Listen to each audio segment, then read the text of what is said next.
Je vous propose d'écouter le président national du mouvement pour la renaissance du Cameroun. Il s'exprime en exclusivité sur Equinox Télévision.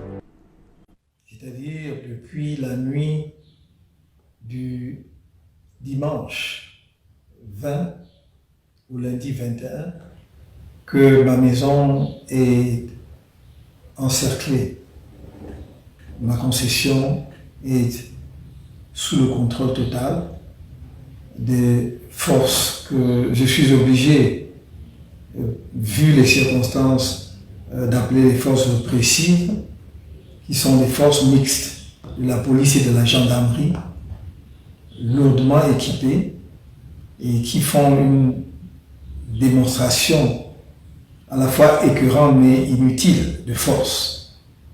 Parce qu'une telle démonstration est absurde puisqu'en face, il n'y a qu'une pauvre famille qui vit dans sa concession, paisiblement, et qui ne demande qu'à vivre en paix. Ce siège a fait l'objet de critiques, de dénonciations qui n'ont jamais été entendues puisque chacun se demande pourquoi et quel est mon statut aujourd'hui, le statut de ma famille. Depuis une semaine, personne n'entre, personne ne sort de chez moi. Un des gardiens qui était en service chez moi, qui est sorti hier, a été aussitôt arrêté et embarqué, alors même que son chef, qui était venu pour assurer qu'il puisse prendre sa relève, avait eu un long pourparler avec les autorités de police et de gendarmerie qui contrôlent la situation. C'est dire que dans ces conditions, personne de chez moi ne peut se hasarder dehors, d'autant plus que ceux qui font le siège le disent à haute et intelligible voix. Tous ceux qui mettent le pied dehors seront arrêtés. Ce sont des conditions inhumaines. Parce que, imaginez que pendant cette semaine, un membre de ma famille, de ma maisonnée, ait une maladie sévère. Ou bien sûr, pendant cette période, il y a eu les bobos que nous avons pu soigner avec la pharmacie familiale. Mais s'il y avait eu un cas grave, on aurait pu, à l'heure où nous parlons, avoir déjà un décès ou plus d'un décès. Imaginez que pendant cette période, il y ait une situation d'urgence de quelque nature que ce soit. Nous aurions été incapables, justement, d'être protégés. C'est dire que notre situation est une situation incompréhensible, d'autant plus qu'aucun acte d'aucune sorte ne nous a été signifié. Nous ne savons pas qu'est-ce que l'on nous reproche, pourquoi nous sommes ainsi séquestrés, car je ne sais pas d'ailleurs quel est le terme exact à employer ici, si c'est une séquestration, un placement en résidence surveillée de fait, un blocus et que sais-je encore. Il me semble qu'il est temps que chacun puisse prendre ses responsabilités. Si je suis placé en résidence surveillée, un acte formel doit être pris. Aujourd'hui, j'ai reçu, avec, semble-t-il, la permission ou l'autorisation du délégué général à la Sûreté nationale, un certain nombre du collectif d'avocats subsylvains qui assurent l'assistance des personnes interpellées avant, pendant et après les marches du 22 septembre. Et ces avocats m'ont dit, enfin ceux qui ont été reçus par le délégué général à la Sûreté nationale en compagnie du secrétaire d'État à la gendarmerie, m'ont dit que le message qu'ils étaient implicitement chargés de me transmettre, c'était que je suis interdit de sortie, donc je ne peux pas sortir de chez moi.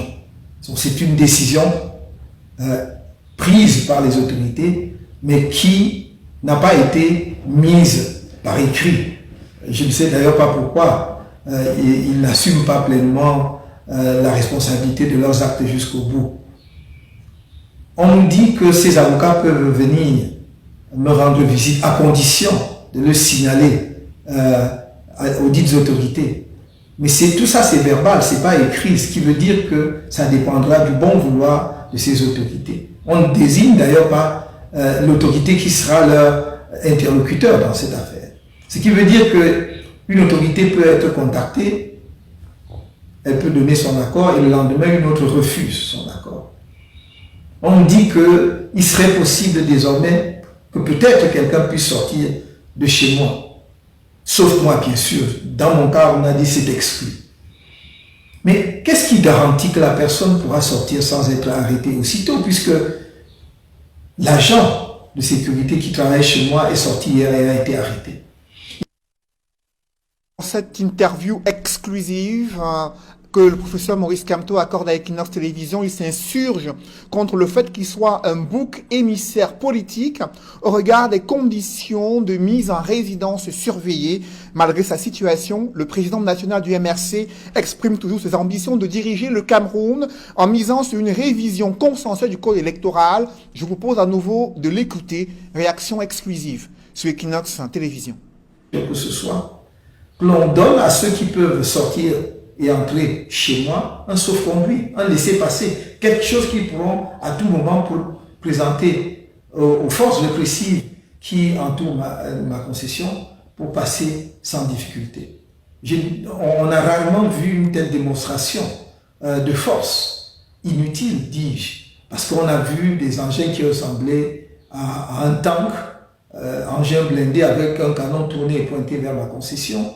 On a vu des voitures avec des gyrophares, des petites voitures de transport de troupes blindées, des pick-up de gendarmerie et de police, des limousines sans doute pour les autorités hiérarchiques de ces corps, notamment les commissaires et les officiers supérieurs de gendarmerie qui coordonnent ces opérations. Tout cela parce qu'on prétend que je suis porteur d'un projet d'insurrection pour renverser les institutions. Alors que chacun sait que je suis, parmi les dirigeants politiques de la scène camerounaise, celui qui a toujours proclamé son option permanente pour le changement dans la paix et par les urnes. Nous l'avons dit depuis 2012 et nous n'avons jamais changé de fusil d'épaule.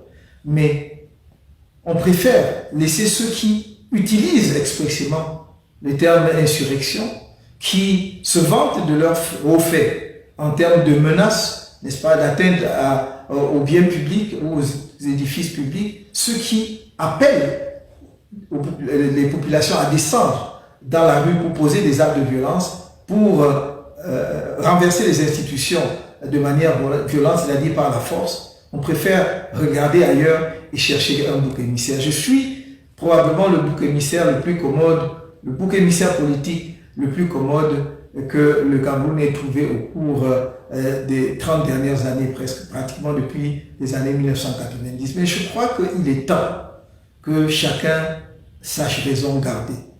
Je suis un citoyen pétri de paix, qui aime son pays, qui l'a prouvé à diverses occasions. Et ceux qui, aujourd'hui, nos frères et sœurs qui disent diriger le pays pour notre compte, à nous tous le savent. Et donc, personne ne leur fera plaisir en renonçant à ses convictions. Nous avons des convictions, nous avons le droit d'ambitionner de diriger les affaires de notre pays. Les lois nationales et internationales le permettent, mais nous avons toujours dit, ce sont les Camerounais qui décideront. Et c'est pour cela que nous disons que l'on crée les conditions pour qu'il y ait une vraie compétition politique dans notre pays, et nous respecterons, j'en fais le serment et je l'ai toujours fait, nous respecterons le choix des Camerounais. Même s'ils veulent reconduire le président de fait actuel pour l'éternité, nous respecterons parce que ce sera le choix des Camerounais à condition que cela se fasse par un scrutin transparent, libre et respectant les normes de la démocratie. Promise, chose due. Nous avons été permis à rencontrer notre client. Ça s'est très bien passé. Nous avons rencontré le professeur Kamto, serein. Bonus et mayonnaise d'un jour d'échange, une rencontre entre le collectif des avocats de Maurice Kamto et deux autorités de choix. en charge de la sécurité, le secrétaire d'État à la défense en charge de la gendarmerie et le délégué général à la sûreté nationale. Nous n'avons pas manqué l'occasion d'expliquer au gouvernement, à ces membres du gouvernement présents, la préoccupation, n'est-ce pas, de nous autres avocats quant à l'exercice de notre métier en ce qui concerne la défense des intérêts des manifestants qui sont embastillés dans les unités.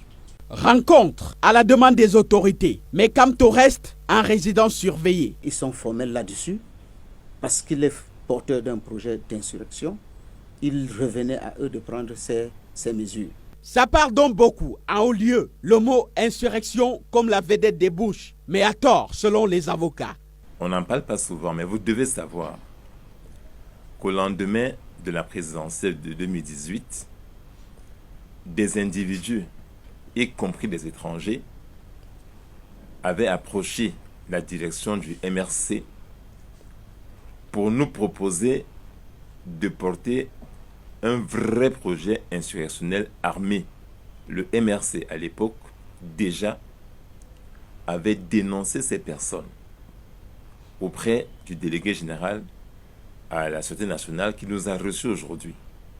Le président Kamto a encore dit aujourd'hui qu'il ne peut pas être, lui, républicain, ni complice, ni auteur du port des armes contre les autorités camerounaises. Chronique d'une affaire État contre MRC, encore loin de sa dernière livraison. Le chrono tourne et les faits se succèdent. Tic-tac.